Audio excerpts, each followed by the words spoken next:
serta para pemirsa beberapa stasiun TV, Roja TV, Persada TV, Niaga TV, dan beberapa TV lain, juga para netizen melalui akun manapun, dimanapun Anda berada. Alhamdulillah, kembali kita berjumpa melanjutkan kajian kitab Mukhtasar Ma'arijul Qabul. Pertemuan 2 Jumat yang lalu kita sudah berbicara tentang salah satu sifat Allah, yaitu kalam. Kita teruskan. Salah satu di antara sifat bagi Allah adalah nuzul. Makna nuzul adalah turun. Kemana turunnya? Ke langit dunia. Dan turunnya Allah diterangkan dalam hadis yang mencapai derajat mutawatir maknawi. Lebih dari 30 orang sahabat meriwayatkan hadis tentang turunnya Allah ini, sehingga sifat nuzul ditetapkan oleh para ulama Ahlus Sunnah sebagai salah satu di antara sifat-sifat Allah. Salah satu hadis tentang turunnya Allah dijelaskan dalam Sahih Bukhari dan Sahih Muslim dari Abu Hurairah radhiyallahu anhu bahwa Rasul alaihi salatu wasallam bersabda, "Yanzilu Rabbuna kulla lailatin ila as-sama'id dunya hina yabqa thuluthul lail fayaqul man yad'uni fastajib lah, man yas'aluni fa'utiyah, man yastaghfiruni fa'aghfir lah." Kata Rasul alaihi salatu wassalam, Rabb kita, yaitu Allah Azza wa Jalla, turun setiap malam ke langit dunia, langit terdekat, ketika tersisa sepertiga akhir malam. Lalu Allah berfirman, siapa yang berdoa kepadaku di saat ini, aku akan kabulkan doanya.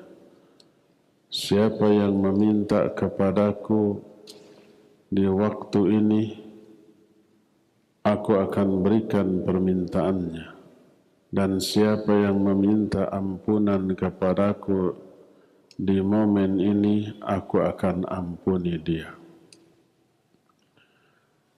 Hadis yang senada dengan ini amat sangat banyak. Seperti yang tadi dikemukakan, lebih dari 30 sahabat meriwayatkan hadis ini sehingga mencapai derajat mutawatir ma'nawi.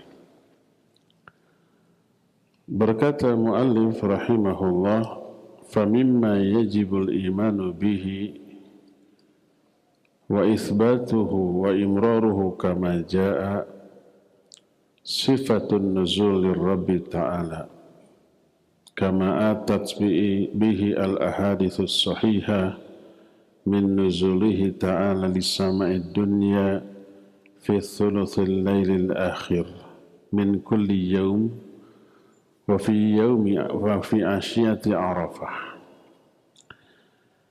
Di antara perkara yang wajib diimani, ditetapkan, dan maknanya difahami apa adanya, tidak ditakwil dengan makna lain, adalah sifat turunnya Allah sebagaimana diterangkan dalam banyak hadis yang sahih tentang turunnya Allah ke langit dunia di sepertiga akhir malam Dan ini terjadi setiap malam, juga di sore hari, hari Arafah. Hari Arafah adalah hari yang ke-9 di bulan Dzulhijjah. Sebagaimana diterangkan dalam hadis sahih riwayat Imam Muslim, bahwa Rasul alaihi salatu wasallam bersabda, "Ma min yawmin aktsaru min ayyatiqallahu fihi 'amdan minan nar min yaumi Arafah wa innahu la yadanu thumma yubahi bihimul malaikah fayaqul ma arada haula ila akhiril hadis." Tidak ada satupun hari yang di hari itu Allah membebaskan hamba dari neraka lebih banyak dibanding hari Arafah. Di sore hari Arafah Allah turun mendekat. Kemudian Allah membangga-banggakan para jamaah haji yang wukuf di Arafah di hadapan para malaikat. Sampai akhir dari hadis ini. Setelah mengutip hadis tadi, berkata muallif, fayajibul imanu bima fi hadhil akhbar min dzikri nuzulihi ta'ala min ghairi an nasifal kayfiyah lianna nabiyyana sallallahu alaihi wasallam lam yasif kayfiyata nuzuli khaliqina subhana ila sama'id dunya. Maka wajib beriman dengan isi dari hadis ini tentang turunnya Allah tanpa mendeskripsikan cara turunnya Allah dan hakikat dari turunnya Allah. Seperti keimanan kita kepada seluruh sifat Allah. Kalau ada yang bertanya, bukankah turun ini berarti bergerak dari atas ke bawah dan itu perbuatan makhluk? Kita jawab, semua atau banyak sifat yang lain juga dimiliki oleh makhluk, seperti mendengar, seperti melihat, seperti berbicara, seperti menyayangi, mengasihi, mengampuni. Apakah itu tidak dilakukan oleh makhluk? Ya, dilakukan oleh makhluk. Kalau begitu serupa dong Allah dengan makhluk? Tidak serupa dalam hal kaifiat dan hakikat. Kaifiat itu cara. Allah melihat, kita melihat.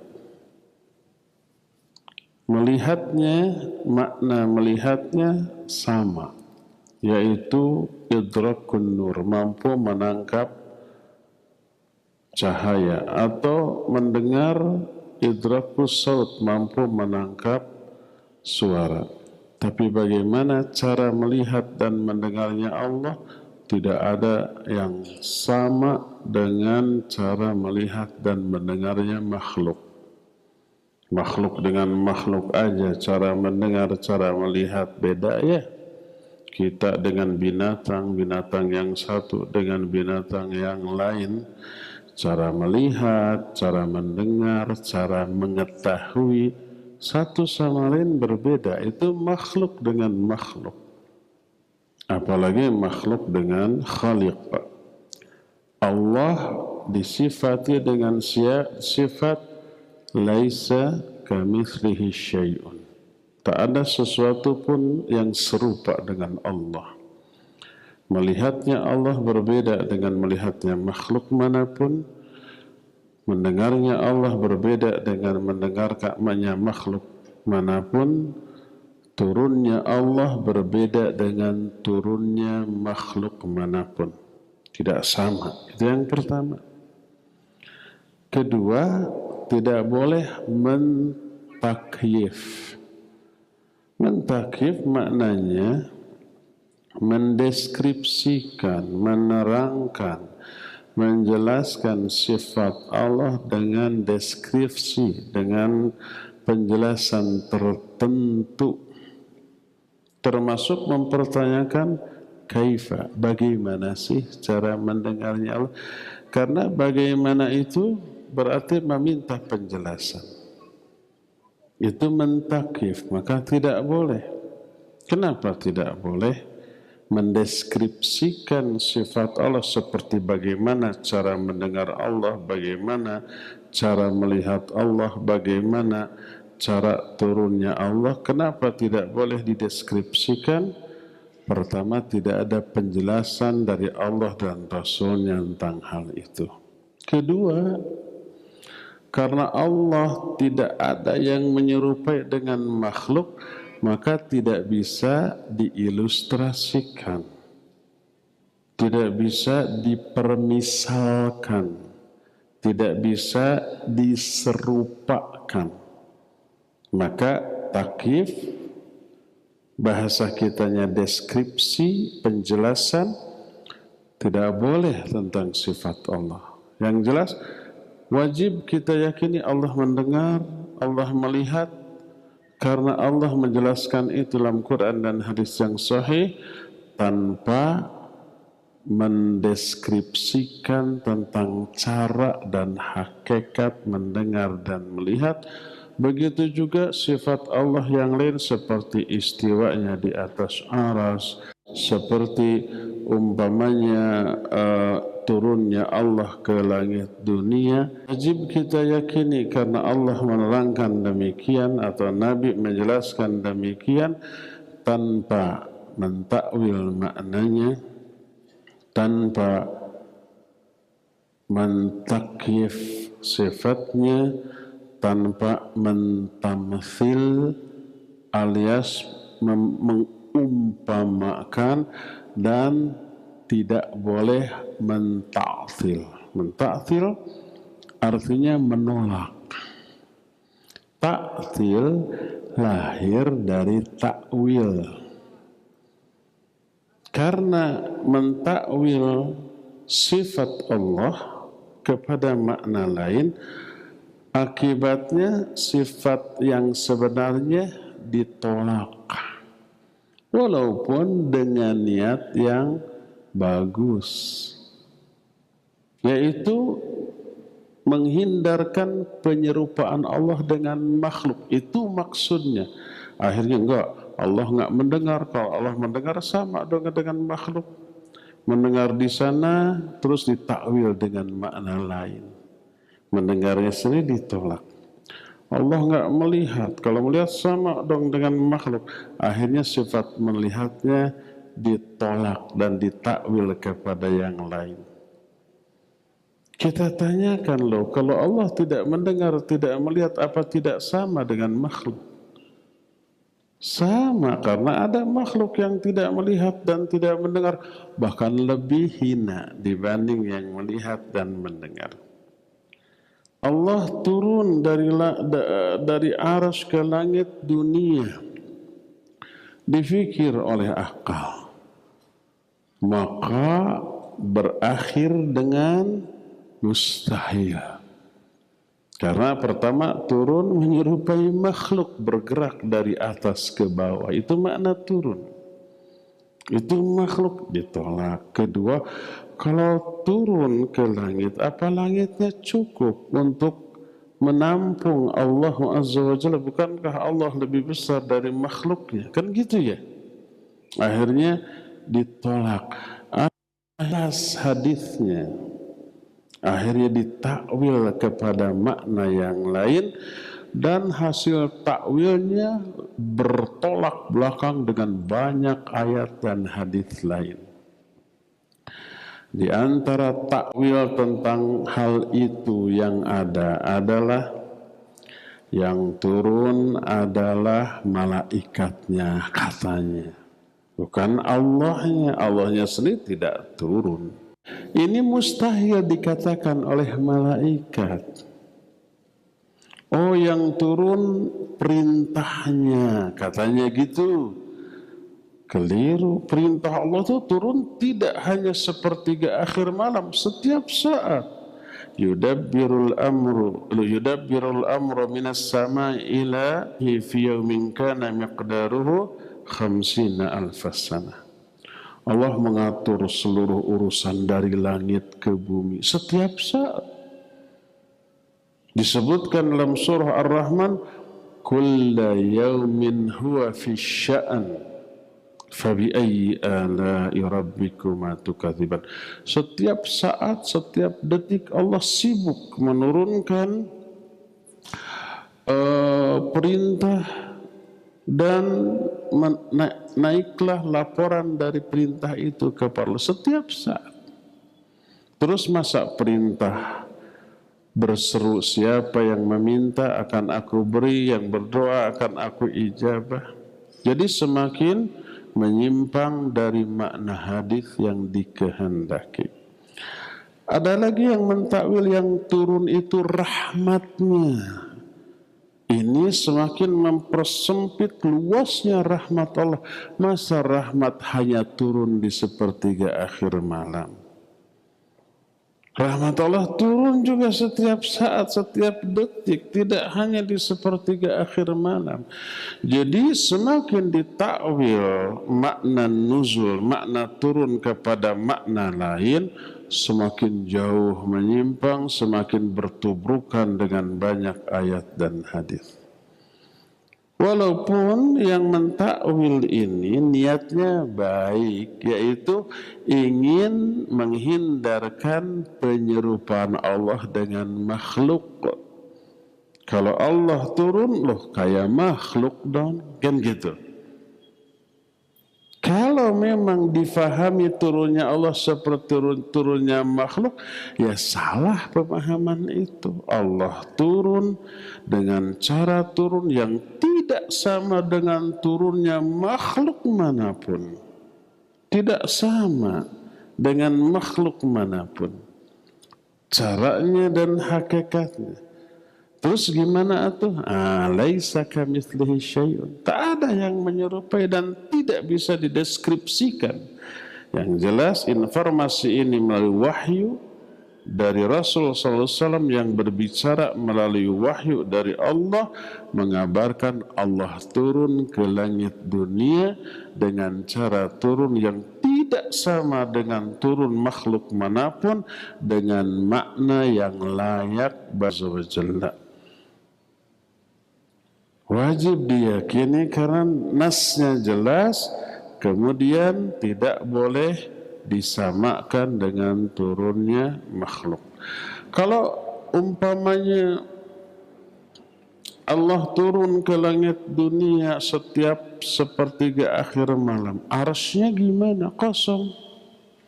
Itu cara turun makhluk. Berarti menyamakan turunnya Allah dengan turunnya makhluk. Kalau begitu Allah nggak pernah di atas aras, karena sepertiga akhir malam itu bergulir di setiap tempat di dunia ini, ya enggak? Nah, kalau difahami begitu berarti orang itu menyamakan cara turunnya Allah dengan cara turunnya makhluk. Keliru, salah. Tidak begitu. Berdasarkan hal itu, wajib diyakini Allah turun ke langit dunia di setiap sepertiga akhir malam dengan cara turun yang layak bagi kemuliaan dan keagungan Allah Azza wa Jalla, tanpa mentakwil maknanya kepada makna lain, tanpa mentakyif, tanpa mentamthil, apalagi mentashbih. Mentashbih itu menyamakan cara turunnya Allah dengan cara turunnya makhluk. Ada isu yang beredar, bahasa kitanya sekarang hoax, berita palsu. Salah seorang ulama Ahlus Sunnah yang dikenal dengan gelar Syekhul Islam bernama Ibnu Taimiyah rahimahullahu ta'ala, yang memiliki banyak murid yang kemudian menjadi ulama, termasuk Al-Imam Ibnu Katsir, penyusun kitab tafsir yang terkenal. Itu murid-murid dari Ibn Taimiyah. Ada isu yang disebarkan oleh seorang pengelana dari Maroko. Namanya Muhammad. Kunyahnya Abu Abdillah. Nama kakeknya Batutah. Abu Abdillah Muhammad bin Batutah. Orang Maroko, Al-Maghribi. Seorang pengenala yang hidup pada abad ke-14 Masehi, lahir tahun 1304 Masehi dan meninggal tahun 1368 atau 69, yang mengelola ke banyak negara-negara di dunia, memberi kesaksian. Dia datang ke Damaskus, tempat menetapnya Syekhul Islam Ibn Taimiyah. Damaskus itu ibu kota Suriah sekarang, termasuk bagian dari negeri Syam. Zaman dahulu Syam itu terdiri dari 4 yang sekarang terpecah menjadi 4 negara. Suriah, Libanon, termasuk Palestina dan Yordania. Dia datang ke Masjid Jami hari Jumat pagi, ada kajian Syekhul Islam Ibn Taimiyah. Dia memberikan persaksian bahwa Syekhul Islam berkata, Allah turun ke langit dunia seperti turunnya aku dari mimbarku ini. Lalu Ibn Taimiyah katanya turun 1 tingkat. Dari sini menyebar. Bahasa kitanya viral kemana-mana, yang bersumber dari 1 orang ini. Dari sinilah beliau dituduh musyabbih. Musyabbih itu menyerupakan sifat Allah dengan sifat makhluk. Ada yang menyatakan mujassimah, artinya menganggap Allah berjasad seperti berjasadnya makhluk. Dari peristiwa ini menyebar sampai sekarang. Makanya ini salah satu penyebab Ibn Taimiyah disesatkan. Ke setiap negeri di seluruh dunia hoax ini menyebar. Dan ini sebenarnya sudah dibantah oleh para ulama sejak zaman dahulu.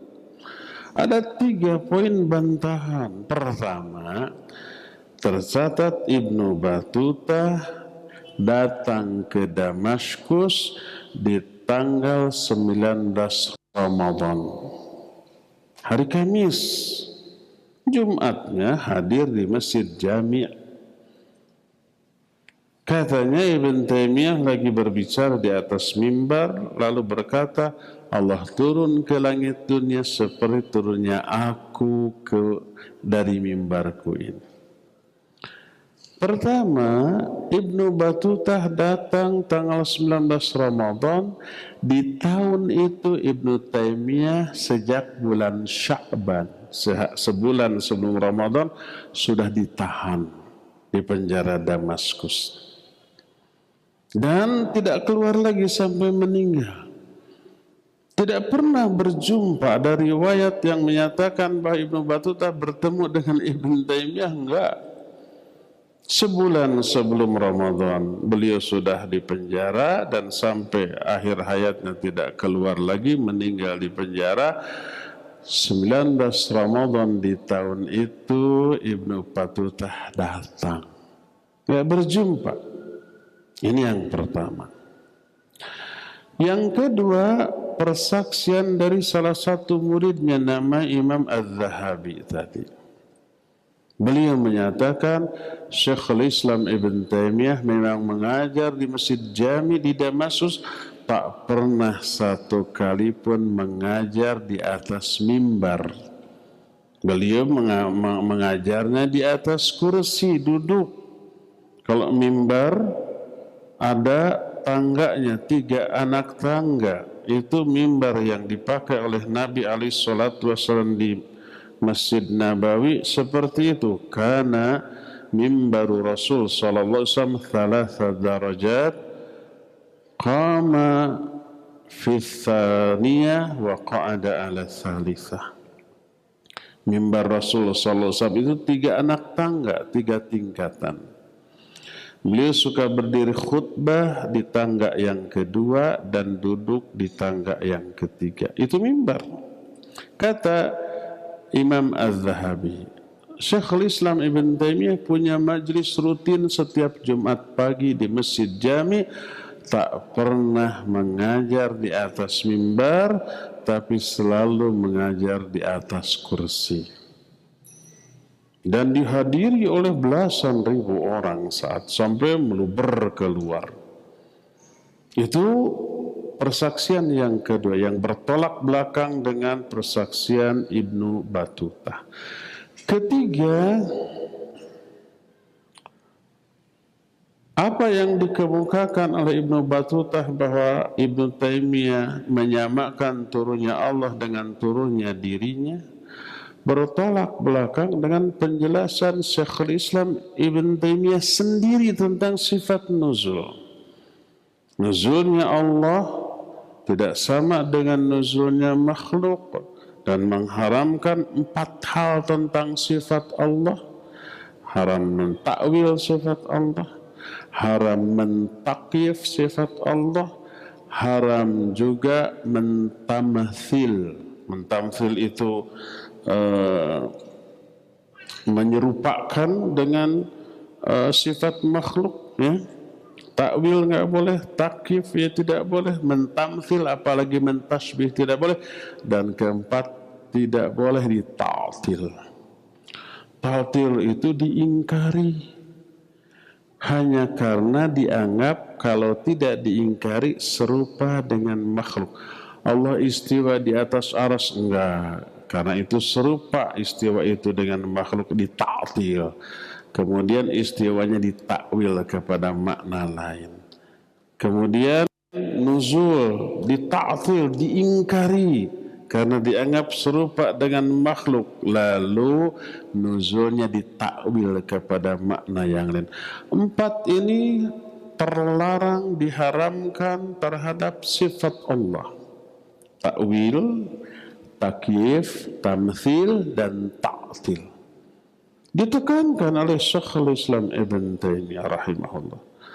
Sehingga mustahil beliau berkata seperti yang dikatakan oleh Ibnu Battuta tadi. Karena bertolak belakang dengan prinsip beliau ketika memahami sifat-sifat Allah Azza wa Jalla. Selain itu tidak ada keterangan pendukung terhadap ucapan Ibnu Battuta tentang perkataan Ibn Taimiyah tadi. Murid-muridnya yang tahunan berguru kepada Ibn Taimiyah nggak pernah mengatakan demikian. Ini baru datang sekali saja sudah menyebarkan hoax yang sangat merugikan nama baik beliau tersebut. Berdasarkan hal itulah maka wajib bagi kita sekalian untuk pertama meyakini sifat-sifat Allah seperti yang Allah sifatkan bagi dirinya atau yang disifatkan oleh Rasul sallallahu alaihi wasallam dalam hadisnya yang sahih tentang Allah Azza wa Jalla. Wajib. Kedua, tidak boleh mentaktil, menolak sifat yang Allah terangkan, yang Allah tetapkan untuk dirinya. Ketiga, tidak boleh mentakwil maknanya kepada makna yang lain. Keempatnya, tidak boleh juga mentakyif, mendeskripsikan dengan deskripsi tertentu. Kelimanya, tidak boleh juga mentamthil, menyerupakan dengan sifat-sifat makhluk. Berlakukan kelima poin ini terhadap seluruh sifat Allah, apapun sifatnya. Mendengar, melihat, istiwa, turun, atau Allah tertawa. Allah ada tertawa, iya, dalam hadis. Ya, yadhaku Rabbuna. Allah tertawa anir rajulain, terhadap 2 orang. Hadis yang sahih. Satu muslim, satu kafir saling bunuh, si muslim terbunuh, dia syahid masuk surga. Si kafir juga terbunuh masuk surga. Ketika dia sudah membunuh si muslim, dia tobat masuk Islam lalu berperang dengan orang kafir lain, terbunuh. Dua-duanya masuk surga. Allah tertawa. Nabi yang mengatakan begitu. Berlakukan 5 hal tadi, wajib kita yakini Allah tertawa. Karena mustahil Nabi SAW dusta tentang Allah. Kedua, tidak boleh mentakwil kepada makna lain. Oh, tertawa di sana maksudnya senang atau gembira. Enggak. Ketiga, tidak boleh menyerupakan tertawanya Allah dengan tertawanya makhluk. Makhluk dengan makhluk aja tertawanya beda ya. Tertawa kita dengan tertawa ayam. Ayam suka tertawa? Mungkin suka. Dengan bahasa ayam sama enggak? Berbeda. Apakah kongkorongok itu tertawa? Enggak tahu. Makhluk dengan makhluk beda, apalagi dengan Khaliq. Ya. Wajib kita meyakininya, tidak boleh mentakwil, tidak boleh juga mentakyif, tidak boleh juga mengingkari. Kalau mengingkari berarti mengingkari hadisnya yang sahih. Mengingkari ucapan Nabi SAW dengan kata lain mendustakan ucapan beliau. Dan tidak boleh menyerupakan dengan makhluknya. Ya, berlakukan seluruh sifat Allah dengan 5 poin tadi. Meyakini sepanjang itu diterangkan dalam ayat atau hadis yang sahih, bahwa itu adalah sifat Allah. Yang keduanya, jangan mentakwil kepada makna lain, karena takwil berakibat ta'til. Oh enggak, Allah enggak begitu, makna begitu teh begini. Itu ta'til. Ta'til lahir dari takwil. Keempatnya, tidak boleh mentakyif, mendeskripsikan gimana sih tertawanya Allah, enggak boleh. Dan yang kelima, tidak boleh juga mentamfil atau mentasybih dengan sifat makhluknya. Inilah sifat nuzul bagi Allah Azza wa Jalla. Poin berikutnya yang diterangkan oleh muallif adalah itsbatun annahu ta'ala yura fil akhirati fil jannah. Salah satu di antara akidah Ahlus Sunnah adalah menetapkan bahwa Allah akan terlihat di surga, di akhirat. Tapi hanya di surga, di luar surga enggak terlihat. Di neraka, oleh penghuni neraka tidak terlihat. Dan ini ditetapkan oleh Al-Quran dan banyak hadis sahih. Di antaranya surah Al-Qiyamah 22 dan 23 menyatakan wujuhu yawma idzin nadhirah ila rabbiha nadhirah.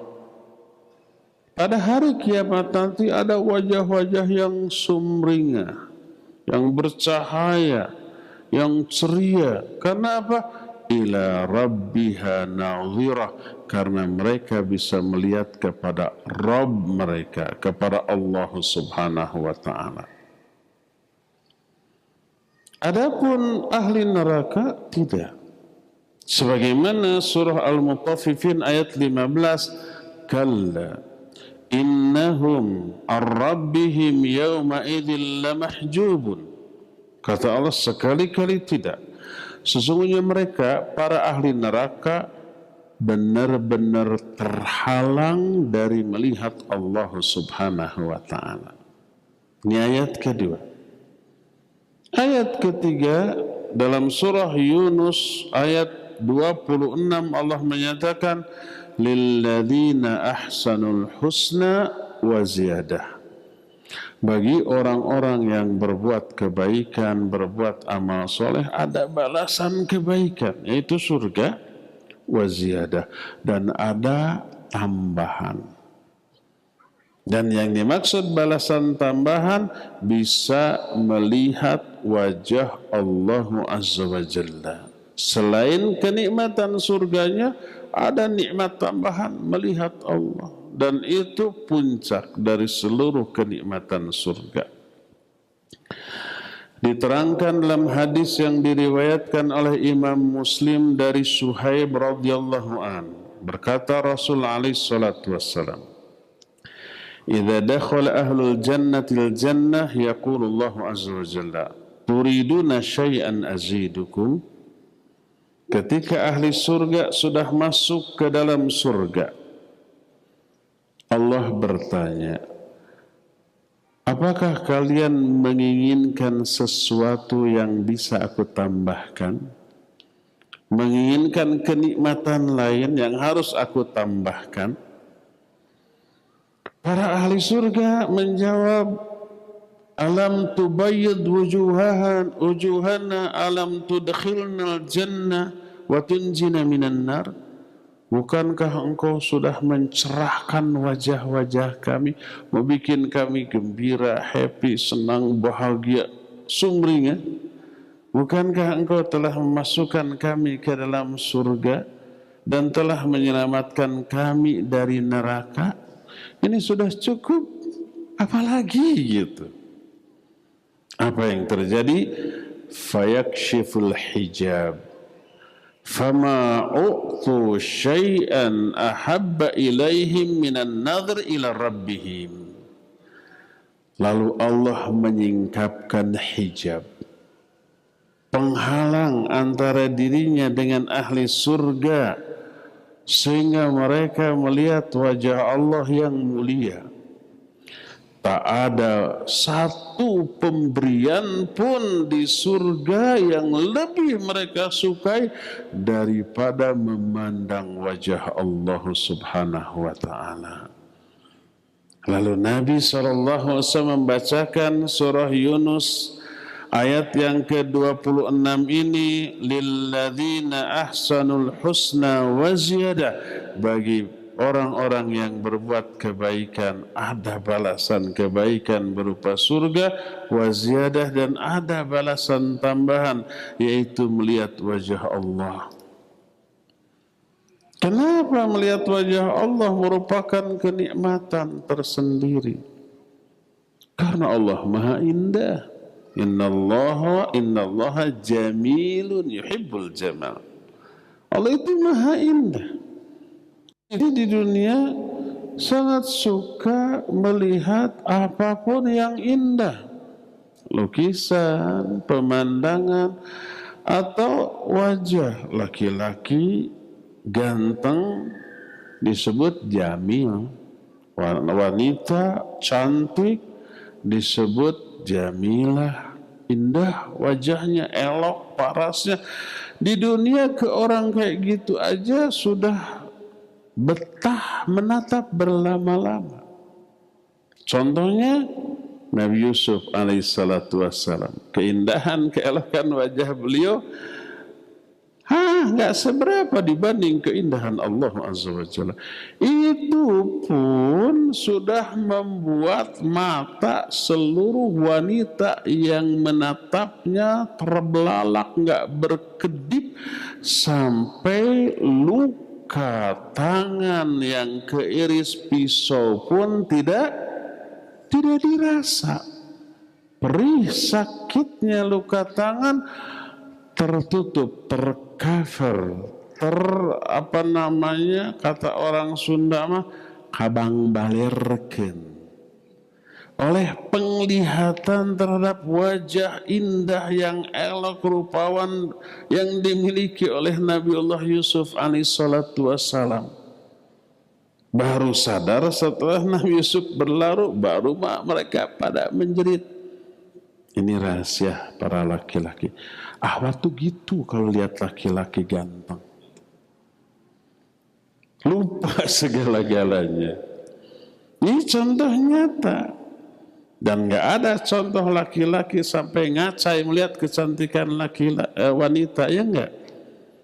Oleh karena itulah baru di dunia saja melihat keindahan orang sudah suka, sudah senang, kondisi sekelilingnya tidak digubris lagi. Bayangkan keindahan wajah Allah yang tidak ada yang menandinginya.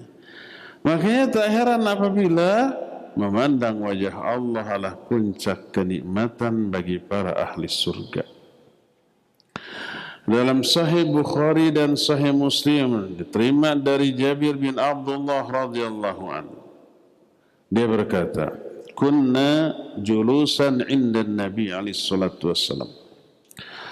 Fanadhara ila al-qamar lailata 14 faqala innakum satarawna rabbakum iyyanan kama tarawna hadha la tudamuna fi ru'yatihi fa in istata'tum alla taghlibu ala salatin qabla tulu'i syams wa salatin qabla ghurubiha faf'alu."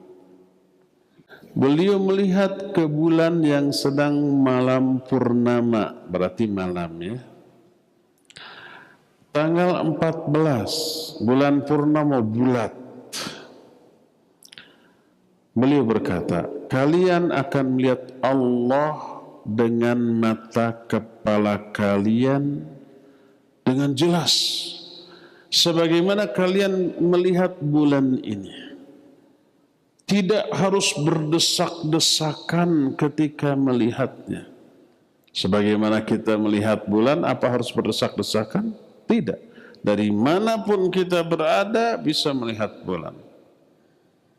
Beda dengan kasus peristiwa apapun melihat, banyak orang harus berdesak-desakan. Ini enggak.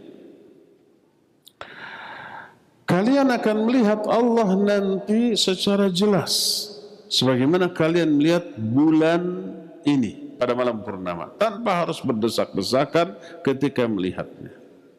Ini bukan berarti menyamakan Allah dengan bulan. Yang disamakan apa? Cara melihat orang.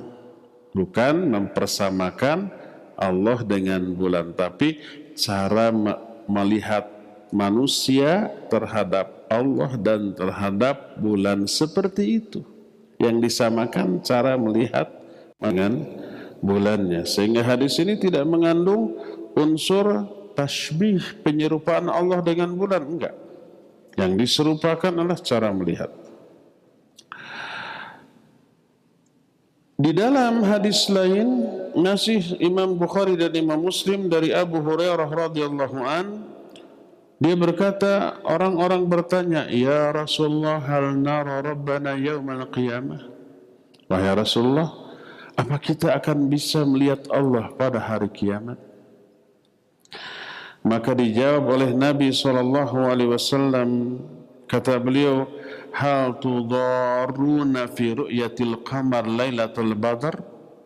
Apakah kalian tudarruna? Ini para ulama ahli hadis ada ikhtilaf ketika membaca tudarruna atau tudarruna. Tudarruna dengan tasydid, ada yang tanpa tasydid. Adapun kalau dengan tasydid, tudarruna maknanya tatajadaluna atau takhtalifuna. Artinya tidak ada ikhtilaf, tidak ada perdebatan. Apakah kalian berdebat, berikhtilaf tentang terlihatnya bulan di malam purnama? Dijawablah tidak. Lalu Nabi mengatakan, fa innakum tarawna kadzalik. Kalian pun seperti itu. Adapun kalau dibaca tudaruna tanpa tasydid dengan takhfif, maknanya madarat. Kalian madarat enggak melihat bulan? Kalau melihat matahari, iya madarat ya. Silau gitu, sampai enggak kuat dan bisa merusak mata. Tapi kalau melihat bulan tidak.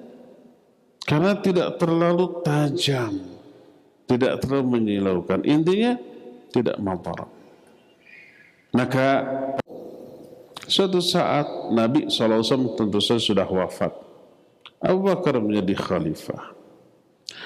Beliau membacakan ayat ini, surah Yunus 26, lilladzina ahsanul husna wa ziyadah. Bagi orang yang berbuat kebaikan ada balasan kebaikan dan ada tambahan. Faqalu, bertanyalah murid-muridnya di kalangan tabi'in, atau mungkin ada sebagian sahabat yang belum mengetahui mendengar penjelasan Nabi SAW tentang hal ini. Lalu mereka bertanya, mazziyadatu ya khalifata Rasulillah, apa yang dimaksud balasan tambahan dalam ayat ini wahai khalifah Rasulullah? Beliau menjawab, an-nadharu ila wajhillahi tabaraka wa ta'ala. Balasan tambahan di sini adalah bisa melihat wajah Allah tabaraka wa ta'ala. Itu perkataan Abu Bakar As-Siddiq. Berkata Ali bin Abi Thalib radhiyallahu anhu, min tamamin ni'matihi, min tamami ni'mati dukhulil jannah, min tamami ni'matin dukhulul jannah wa nadharu ila wajhillahi tabaraka wa ta'ala fi jannatihi. Di antara kesempurnaan nikmat Allah adalah pertama bisa masuk surga, kedua bisa melihat wajah Allah di surganya nanti. Ini sukses yang hakiki itu ini. Selamat dari neraka, masuk ke surga. Itu sukses dalam hidup. Allah berfirman, faman zuhziha anin nar wa udkhilal jannah faqad faza. Siapa orang yang diselamatkan dari api neraka dan dimasukkan ke dalam surga, sungguh dia telah sukses. Ini sukses hidup. Adapun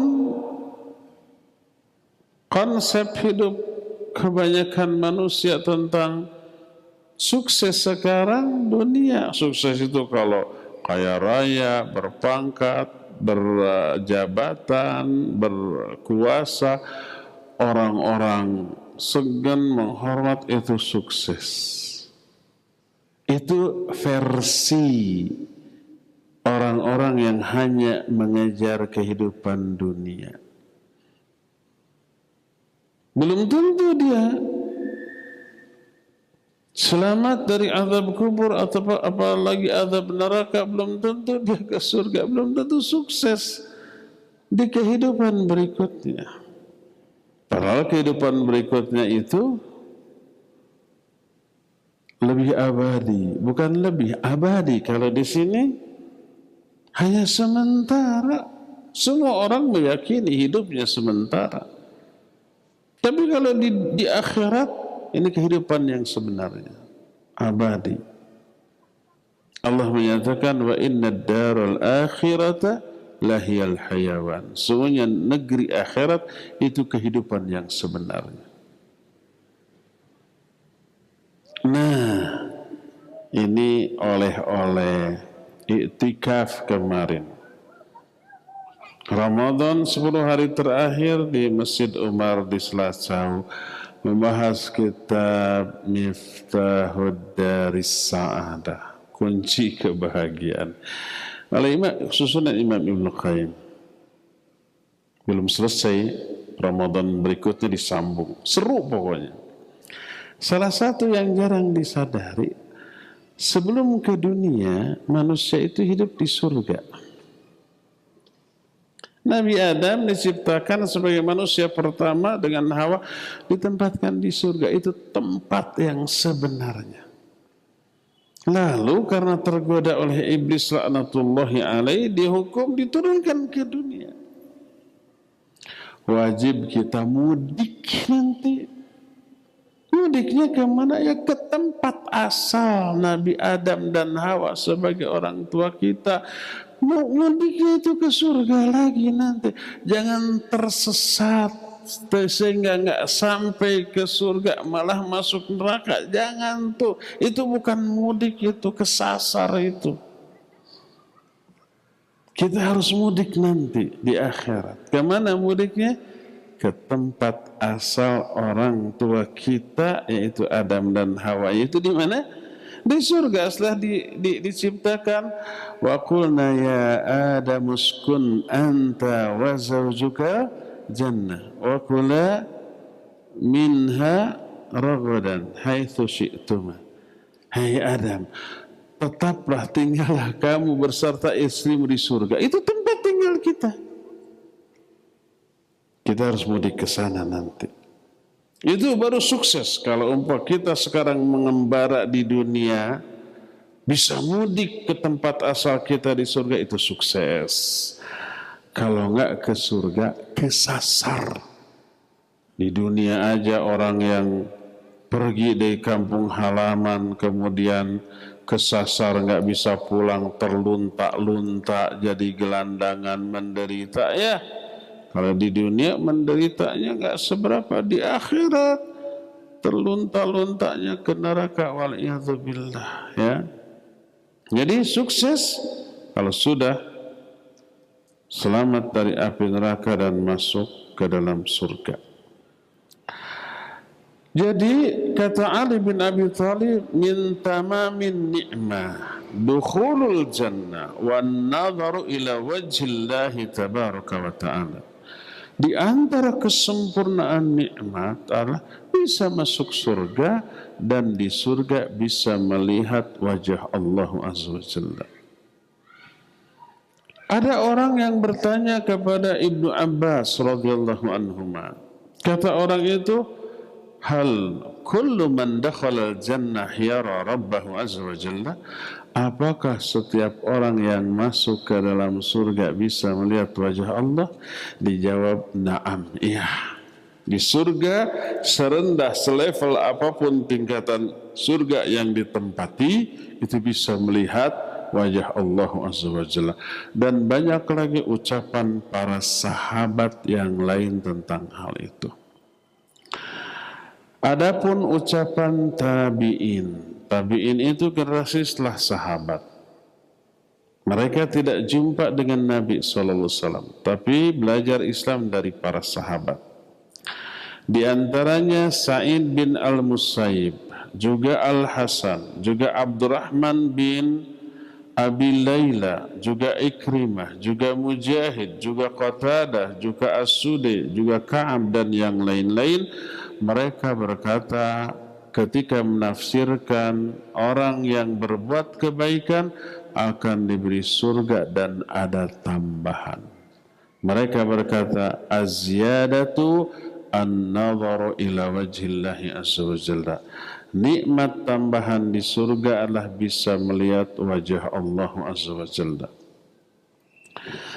Termasuk perkataan imam yang agung yang pengikutnya begitu banyak di seluruh dunia, di setiap generasi kehidupan manusia, itu Imam Syafi'i rahimahullahu ta'ala.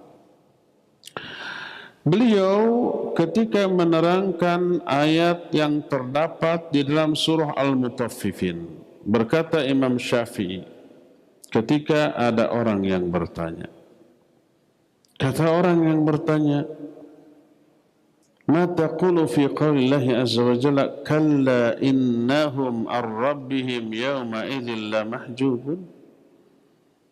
Ini ditanyakan karena di mana-mana si yang bertanya itu mendengar penjelasan Allah nanti bisa dilihat di akhirat, di surga. Dia bertanya kepada Imam Syafi'i, bagaimana dengan ayat yang terdapat dalam surah Al-Mutaffifin? Kata Allah, kalla, sama sekali tidak. Sesungguhnya mereka benar-benar terhalang dari melihat Allah. Bukankah ayat ini menyatakan Allah tidak terlihat? Berkata Imam Syafi'i menjawab sekaligus membantah argumentasi itu. Kata beliau, lamma an hujiba haula'i fi sukhat kana fi hadha dalilun ala anna awliya'ahu yarunahu fi ridha. Ketika ahli neraka terhalang dari melihat Allah karena Allah murka kepada mereka, ini menjadi dalil bahwa para kekasih Allah di surga bisa melihat Allah karena Allah ridha kepada mereka. Berkata Al-Muzani murid Imam Syafi'i, berguru kepada Imam Syafi'i, ketika sedang menjelaskan ayat ini, kata Al-Muzani, sami'tu asy-Syafi'iyya yaqul fi qawlihi ta'ala kalla innahum ar-rabbihim yawma idzin lamahjubun. Aku mendengar Imam Syafi'i ketika menerangkan surah Al-Mutaffifin ini, bahwa orang-orang di neraka terhalang, nggak bisa melihat wajah Allah karena mereka dihukum, diazab. Kalau diazab, diperlihatkan wajah Allah, oh indah wajah Allah, mereka merasakan kenikmatan dan bisa-bisa azab neraka nggak terasa lagi. Oleh karena itulah maka terhalang mereka dari melihat Allah Azza wa Jalla, ya. Inilah dua hal yang kita bahas di sore hari ini. Pertama tentang sifat nuzul Allah, yang kedua tentang Allah akan terlihat di akhirat, dan itu pun di surga tapi tak terlihat oleh para ahli neraka. Cukup ya penjelasan kita sampai di sini, dan kita masih punya sisa waktu untuk bertanya jawab. Khusus hari Jumat kita tidak menerima pertanyaan dari jamaah, tapi khusus bagi pendengar dan pemirsa radio dan TV Roja. Kepada Al-Akh Al-Fadil Abu Lukman di studio Roja Cilengsi, dipersilahkan untuk memandu tanya jawab dengan pendengar dan pemirsa. Wassallallahu ala nabiyina Muhammadin wa ala alihi wa ashabihi wasallam. Mangga. Jazakallahu khairan Ustadz atas penjelasannya, dan semoga Allah berikan kebaikan untuk antum dan juga bagi saudara seiman yang menyimak melalui Roja TV dan Radio Roja. Baik Ustadz, untuk selanjutnya kita memasuki sesi tanya jawab, dan kami undang Anda sahabat Roja di rumah, silakan Anda dapat berpartisipasi dengan mengirimkan pertanyaan Anda melalui pesan WhatsApp. Baik, yang pertama kita angkat pertanyaan dari Ibu Nur di Majalengka, ingin bertanya Ustadz, sifat nama Allah di Asmaul Husna yang wajib kita ketahui Ustadz, tapi masih ada umat Islam yang meyakini sifat-sifat yang tidak ada di dalamnya Asmaul Husna. Bagaimana penjelasannya Ustadz? Mohon penjelasannya. Baik, Ibu Nur di Majalengka, barakallahu fiik. Setiap nama Allah di dalamnya mengandung sifat. Nama Allah Ar-Rahman dan Ar-Rahim, di dalamnya terkandung sifat rahmah bagi Allah Azza wa Jalla.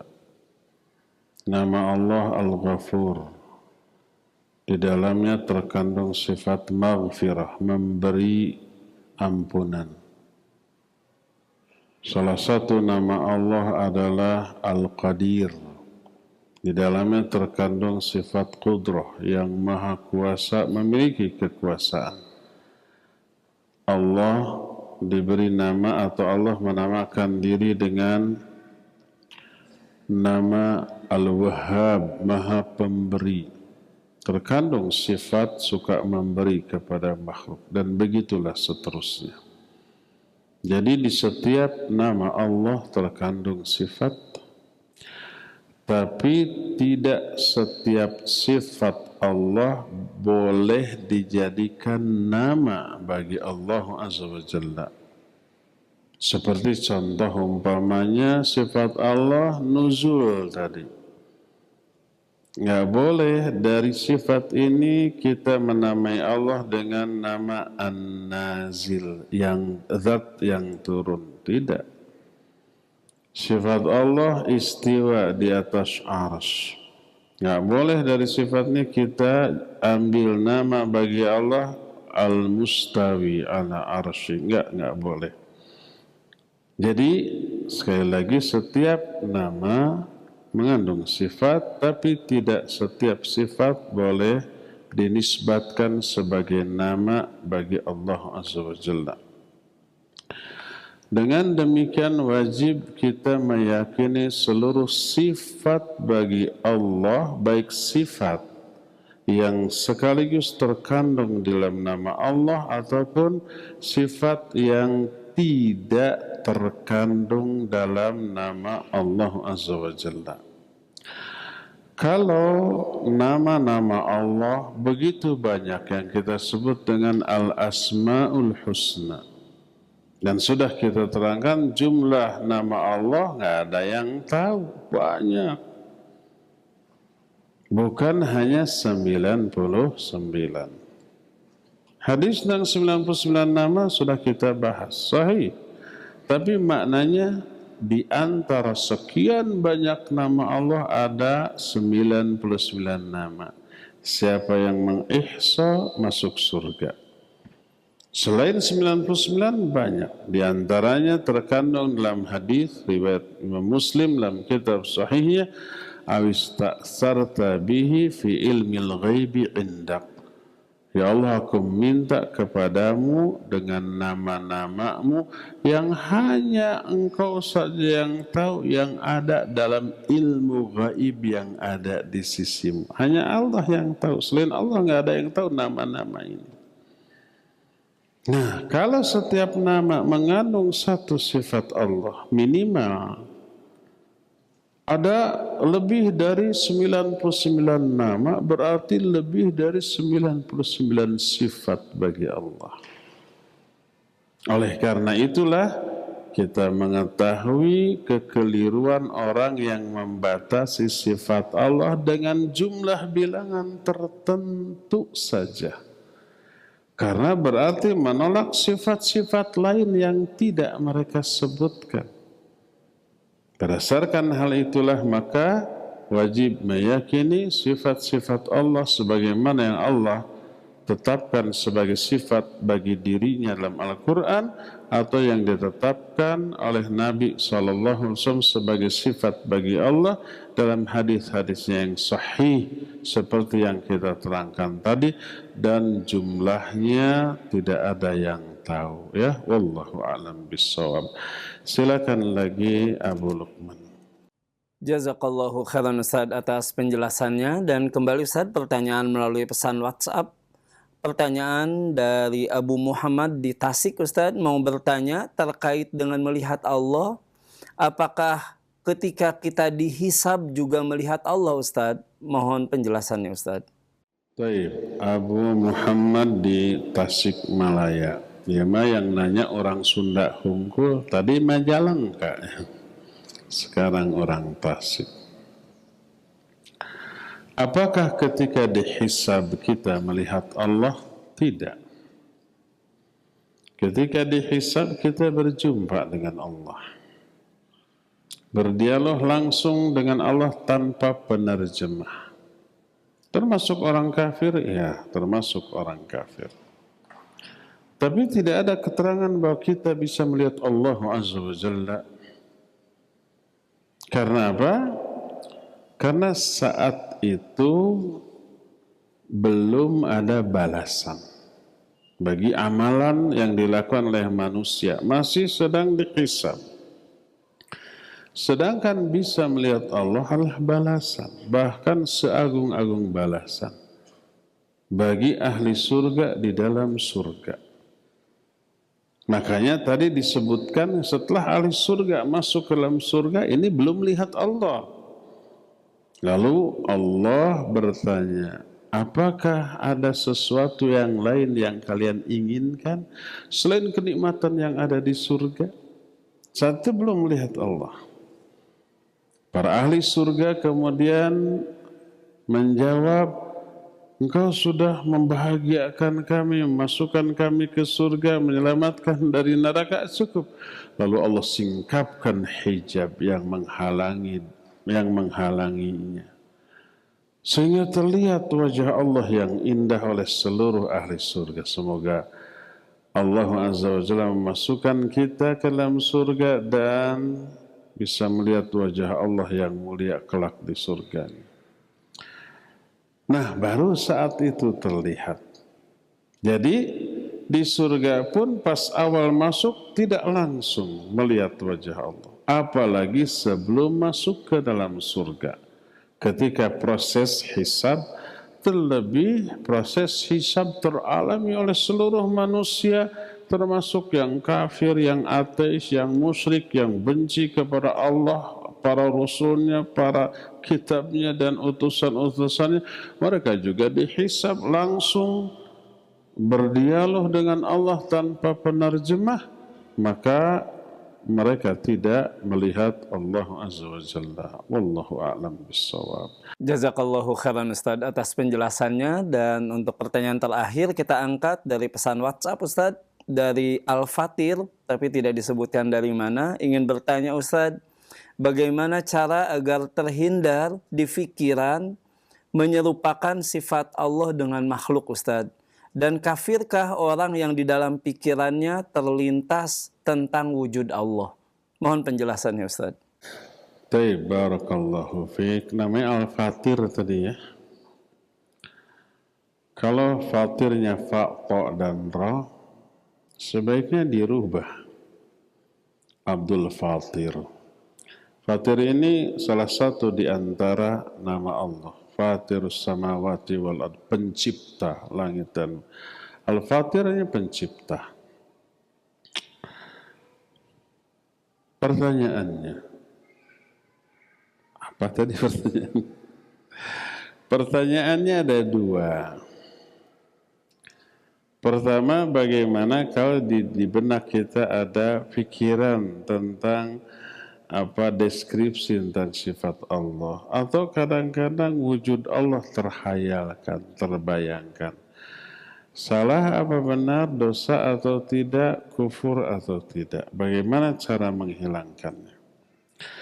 Cara menghilangkannya adalah, pertama, tentu saja dengan belajar tentang asma dan sifat Allah secara benar. Merujuk ke ahlinya, ke kitab-kitab para ulama ahlus sunnah. Jangan berpikir oleh akal kita yang terbatas dari ayat dan hadis, nanti keliru. Karena pengetahuan kita tentang ayat dan hadis yang berbicara tentang sifat Allah terbatas. Tidak menguasai seluruhnya, hanya parsial, hanya sebagian. Para ulama mengetahui seluruhnya, dianalisa dengan ilmu, kecerdasan, dan keimanan yang memadai. Rujuklah ke sana. Nggak bisa pakai bahasa Arab. Ikuti kajian-kajian tentang asma dan sifat Allah. Itu yang pertama. Dengan ilmu, insya Allah syubhat-syubhat tadi akan hilang dengan sendirinya. Ya. Kedua, apa yang terlintas di benak kita tentang keburukan itu waswas dari syaitan, laknatullahi alaih. Waswas adalah bisikan syaitan yang isi bisikannya langsung muncul di hati, di pikiran kita tanpa terdengar suara apapun di telinga.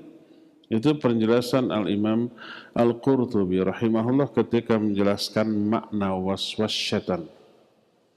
Nah, seringkali yang muncul itu begitu. Sampai Nabi SAW menyatakan, syaitan akan menggiringmu ke arah kesesatan bermula dari kebenaran. Kamu berasal dari mana? Itu dijawab oleh diri kita, dari bapak kita. Bapak dari mana? Kakek, buyut. Terus sampai ke Nabi Adam. Lalu siapa yang menciptakan Adam? Allah. Lalu siapa yang menciptakan Allah? Dituntun ke sana. Kalau sudah sampai pada level itu, ta'awudlah kamu dari godaan syaitan, karena sungguhnya itu adalah waswas dari syaitan. Cepat-cepat a'udzubillahi minasyaitonirrajim, dan palingkan pikiran kita kepada masalah lain. Dan syubhat seperti itu selalu muncul di pikiran banyak orang. Termasuk salah satunya adalah syubhat hayalan, bayangan, deskripsi tentang sifat Allah atau zat Allah, bahkan wujud Allah Azza wa Jalla dimunculkan oleh syaitan. Terlebih bagi orang yang tidak faham tentang asma dan sifat Allah. Kepada orang yang faham pun suka dihembuskan. Apa yang harus kita lakukan? Dua. Pertama, cepat ta'awudz. A'udzubillahi minasyaitonirrajim. Yang kedua, cepat alihkan pikiran, perhatian kita kepada masalah lain sehingga terlupakanlah. Ketika ini terjadi lagi, begitu lagi, cepat ta'awud ini dari syaitan, cepat palingkan kepada masalah lain, dan jangan biarkan kita berhayal menyendiri. Cepat cari kawan yang baik, yang bisa diajak ngobrol tentang ilmu yang bermanfaat sehingga terhindar dari keburukan tadi, ya. Cukup ya sampai di sini. Insyaallah kita akan teruskan kajian ini di hari Jumat yang akan datang. Subhanakallahum bihamdik asyhadu an la ilaha illa anta astaghfiruka wa atubu ilaik. Alhamdulillahirabbil alamin. Wassalamualaikum warahmatullahi wabarakatuh.